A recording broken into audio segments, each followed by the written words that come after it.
everyone. Let's start with the last concept of your Sales of Goods Act, that is your rights of unpaid seller.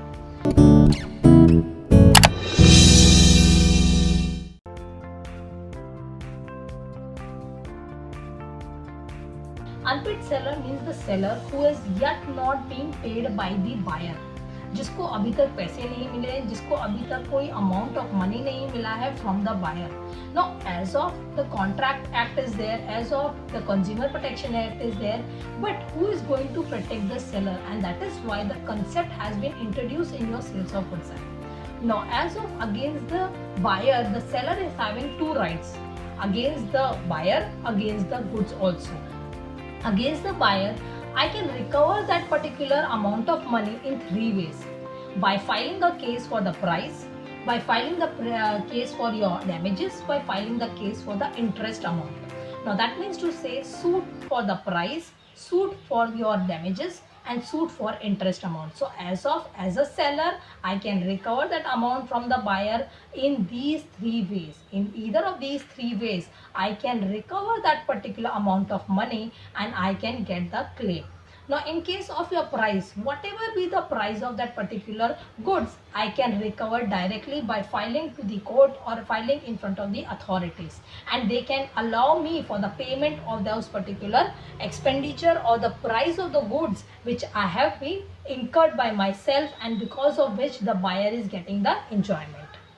Second part is your suit for the damages. Now suit for the damages means to say, other than your price amount, even if I have incurred any extraordinary amount or extra expenditure towards the recovering of that particular amount of money, and even at the same time, suppose I have got some mental stress, or at the same time extra amount of expenditure I have done so that I can recover my money, or any other amount of money which I feel so I can additionally ask for the same. Now permitting or not, court is going to allow you for the same or not, that depends upon the authorities, but yes, you can suit or you can file a case for the damages also. And the third part is your suit for interest. When I'm talking about the suit for interest, that means to say, if I would have got the money, I would have enjoyed the interest amount over that money. So that means to say, again, that is my loss. I have yet not received the money. So that's why even I can claim for the same. So against the buyer, I have three rights. That is again suit for your price, suit for your damages, and suit for your interest. Now coming to the other part, second part of your unpaid rights of unpaid seller, that is your against the goods. So against the goods मेरे पास क्या right है? मेरे goods है, उसके पास जा चुके हैं या जाने वाले हैं, तो मेरे पास क्या राइट है? So against the goods I have two options. First option, it talks about when my goods are already been transferred, already been delivered, दे चुकी हूँ मैं उसको goods, अब मैं क्या कर सकती हूँ? या मेरे गुड्स अभी तक डिलीवर होने बाकी है, where the goods are been delivered. And the second part is where the goods are yet to be delivered. So first part says I have three options. Again, it has three options. If my goods are already been delivered, so what I can say, first is right for lien. Lien means to say, मैं उसकी shop पे जाऊंगी, अपने goods claim करूंगी और सारे goods वापस से उठा के ले आऊंगी. That means to say right for lien, where as a buyer I can claim that particular goods from him and recover all those particular goods from him, and not just the price but even the right over my goods, जो भी बचे कुचे हैं वो मैं right of lien. Second is right in stoppage in transit. मुझे meanwhile पता चला कि मेरा बायर मुझे पैसे नहीं देने वाला है, या मेरे बायर ने उसका चेक बाउंस हो चुका है. So minute I can claim to the transportation people and I can say कि please don't deliver my goods to him, bring back the goods to my godown.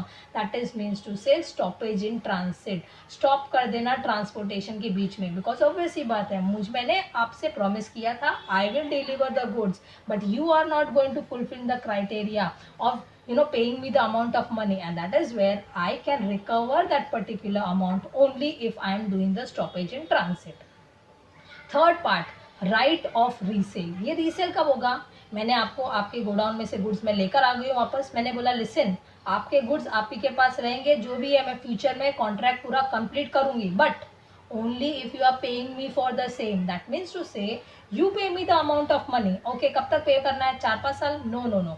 you have to pay me within the period of time. Okay, I might have given a time, 2 days time or 1 week time or 1 month's time, whatever it is. If you are not going to pay me the amount of money within 1 month or xyz period of time, then I will resell the goods. Now I was waiting from since 1 month, yet you have not given me the money. I have the right as a seller to resell that particular goods to the any other party, because obviously बात है, my it will be my loss if I am not going to resell. So for that reason the court has given you the protection where the goods have yet been transferred or delivered, but still you have the right, first of right of lien, right of your stoppage in transit, and right of resale. And the next part, when you're talking the goods are yet not been delivered, अभी तक delivery नहीं हुई है, तो मैं क्या कर सकती हूँ, I can stop the delivery directly. मुझे अभी तक डिलीवरी करनी बाकी है, तो मैं क्या करूँगी, पैसे दे and I take back your goods. तो this is where the buyer can stoppage in transit immediately. He won't deliver the goods. That means to say where my goods are with me only, I can stop the delivery of that particular goods. And last part, what I can do is other remedies. अभी other remedies में क्या आएगा, injunction आ सकता है, या stoppage in on the spot cancellation of contract हो सकता है, या स्पेसिफिक परफॉर्मेंस भी हो सकता है. जो पार्ट हमने कॉन्ट्रैक्ट के उसमें किए थे, where the discharge of different ways of the contract. So over there, similar way, I can take the other remedies. Whatever the court feels so, that whatever the parties to the contract, that is your buyer and seller feel so, they can take the other remedies. So this is where we can say these are the rights of unpaid seller. Now coming back again to the same type, we have two rights against the buyer and rights against the goods. When we are talking about the buyer, you have right to suit, right to suit for price, right to suit for damages, and right to suit for interest. When we are talking about rights against the goods, we have two parts, where the goods are being delivered and where the goods are yet to be delivered. When already the delivery has been done, then again I have three particular rights. First, right to lien, right to stoppage in transit, and right to resell the goods. When I am talking about where the goods are yet to be delivered, I can stop the delivery and further other remedies, whatever the parties feel so, or whatever the court feels so. As per that, these are the remedies against which the seller can enjoy when he is a unpaid seller. Okay. With this, we have finished up with your concept of your Sales of Goods Act also. So remember what we have done. We have talked about your sale, how the formation of sales takes place. Then we talked about your sale, agreement to sale. We even talked about your condition warranty, and your further last part, your rights of unpaid seller. Thank you.